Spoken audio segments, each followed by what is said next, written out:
കസേരയുടെ മൂലക്കലാണോ ഇരുന്നത്, എവിടെയാണ് ഇരുന്നതെന്നതിനെ കുറിച്ച് മാധ്യമ സുഹൃത്തുക്കളുടെ കയ്യിൽ അതിന്റെ രേഖകളൊക്കെ ഉണ്ടാവും. അതൊന്നും കൂടി സ്ക്രീൻ ചെയ്ത് നോക്കിയാൽ മതി. എന്റെ അരികിലേക്ക് നിൽക്കുന്ന, അതായത് എന്റെ പരിസരത്ത് നിൽക്കുന്ന അദ്ദേഹത്തിനെ കുറച്ച് മുന്നോട്ട് മാറ്റാൻ ശ്രമിക്കുന്ന വല്ല വിഷ്വലും കിട്ടുമോ എന്ന് എനിക്കറിയില്ല. ഞാൻ അവിടെ വെച്ച് അനുഭവപ്പെട്ടത്, അവിടെ നിന്ന് ജയരാജനെ ശ്രീമതി ടീച്ചറെ മുന്നോട്ടേക്ക് മാറ്റാൻ ശ്രമിക്കുന്നതാണ് എനിക്ക് കാണാൻ സാധിച്ചത്. കാരണം കൂടുതൽ ശോഭയുടെ അടുത്ത് നിൽക്കണ്ട എന്നുള്ള രീതിയിൽ. അതൊന്നും ഒരു വിഷയമേ അല്ല. ഞാൻ വളരെ കൃത്യമായിട്ട് പറഞ്ഞു കഴിഞ്ഞു. 3 തവണ ശ്രീമാൻ ഇ പി ജയരാജനുമായിട്ട് ഞാൻ കൂടിക്കാഴ്ച നടത്തി.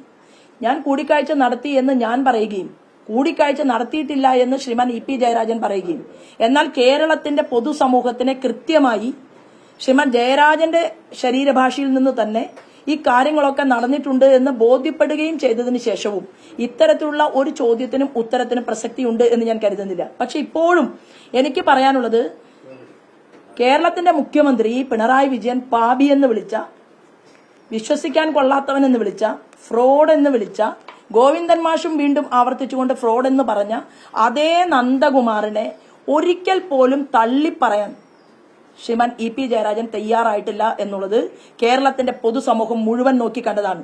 അപ്പൊ എന്താണ് മാർക്സിസ്റ്റ് പാർട്ടിയുടെ സംസ്ഥാന ഘടകത്തോട് ഉള്ളതിനേക്കാൾ അഭേദ്യമായ ബന്ധം എന്തടിസ്ഥാനത്തിലാണ് ഈ വ്യക്തിയുമായിട്ടുള്ളത് എന്ന് ഞാനല്ല വിശദീകരിക്കേണ്ടത്, അത് ജയരാജനാണ് വിശദീകരിക്കേണ്ടത്.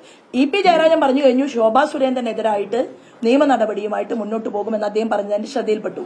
അപ്പൊ എന്റെ ചോദ്യം, എന്തുകൊണ്ടാണ് ഗോവിന്ദൻ മാഷും പിണറായി വിജയനും തള്ളിപ്പറഞ്ഞ നന്ദകുമാറിനെതിരെ കേസ് വേണ്ട എന്നുള്ള തീരുമാനം ഇ പി ജയരാജൻ എടുത്തത് എന്നതും കേരളത്തിന്റെ പൊതുസമൂഹത്തിന് മുന്നിലുണ്ട് എന്നുള്ളതാണ്.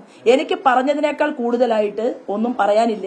മാധ്യമങ്ങളിലൂടെ പറയുകയും പിന്നീട് അത് തിരുത്തി പറയുകയും ചെയ്യേണ്ട ഒരവസരം എന്റെ ഈ പൊതുജീവിതത്തിൽ, രാഷ്ട്രീയ ജീവിതത്തിൽ ഒരു വിഷയത്തിലും ഇതുവരെ ഉണ്ടായിട്ടില്ല.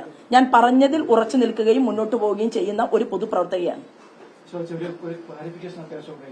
ഇന്റർവ്യൂലൊക്കെ കാണുന്ന ഒരു കാര്യം, ഈ ഇ പി ജയരാജൻ ഏതൊരു ഫോൺ കോൾ വന്നതിന് ശേഷമാണ് അദ്ദേഹം വളരെ പേടിച്ച് വിറച്ച് ഈ തീരുമാനത്തിൽ നിന്ന് പിന്മാറാനായിട്ട് ശ്രമിച്ചത്. ആ ഫോൺ കോൾ ശരിക്കും അത് ആരുടെ ആയിരിക്കും?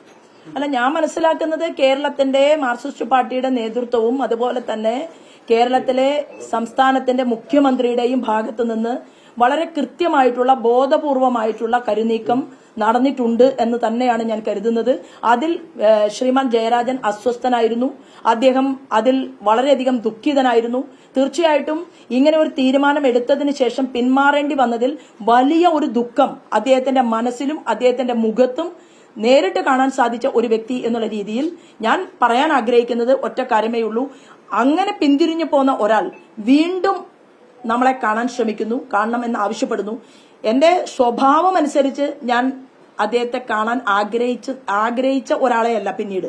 പക്ഷേ എന്നാലും ഒരു പാർട്ടിയുടെ ഇത്തരം ഒരു പ്രവർത്തനം എത്തി, അതിൽ ഞാനും അദ്ദേഹവും 3 തവണ കണ്ടതിന് ശേഷവും വീണ്ടും എന്നെ കാണണം എന്ന് ആഗ്രഹിച്ചപ്പോൾ ഞാനത് കണ്ടു എന്ന് മാത്രമേ ഉള്ളൂ. അപ്പൊ തീർച്ചയായിട്ടും അതെല്ലാം തന്നെ മാധ്യമ സുഹൃത്തുക്കൾക്ക് അല്ലെങ്കിൽ കേരളത്തിന്റെ പൊതുസമൂഹത്തിന് ബോധ്യപ്പെട്ടിരിക്കും എന്ന് തന്നെയാണ് ഞാൻ വിശ്വസിക്കുന്നത്.